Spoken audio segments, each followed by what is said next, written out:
অবশেষে এলো সেই মাহেন্দ্রক্ষণ, অবসান হলো দীর্ঘ প্রতীক্ষার। প্রেসিডেন্টের মৃত্যুসহ নানা কারণে বিলম্বের পর মহাকাশে ইরানের স্যাটেলাইট। হামাস ইসরায়েল সংঘাতের কারণে মধ্যপ্রাচ্যের উত্তেজনার মধ্যেই নিজস্ব প্রযুক্তিতে তৈরি রকেটে করে মহাকাশে গবেষণা স্যাটেলাইট পাঠালো ইরান।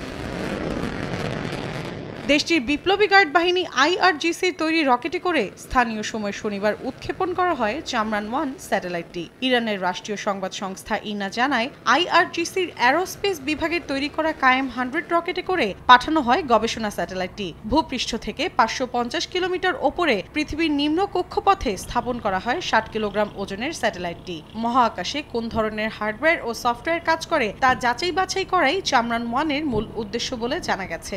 এরই মধ্যে সফলভাবে কক্ষপথে স্থাপন করা হয়েছে এটি। ভূনিয়ন্ত্রণ কক্ষে সংকেত এসেছে বলেও জানান সংশ্লিষ্টরা।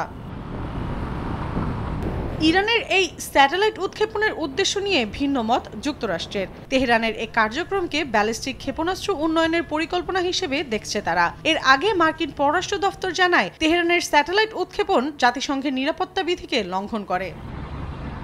অন্যদিকে দীর্ঘদিন ধরে কক্ষপথে স্যাটেলাইট পাঠানোর পরিকল্পনা করছে ইরান। সবশেষ চলতি বছরের শুরুতে সোয়ারা নামের একটি স্যাটেলাইট পাঠায় তেহরান। চামরান-1 আরও আগে উৎক্ষেপণ করার কথা থাকলেও গেল মে মাসে হেলিকপ্টার দুর্ঘটনায় দেশটির সাবেক প্রেসিডেন্ট ইব্রাহিম রাইসির মৃত্যুতে পিছিয়ে যায় তা। নতুন প্রেসিডেন্ট মাসুদ পেজিশকিয়ানের অধীনে এটিই প্রথম স্যাটেলাইট উৎক্ষেপণ দেশটির। মৌসুমী সাথী, সময় সংবাদ।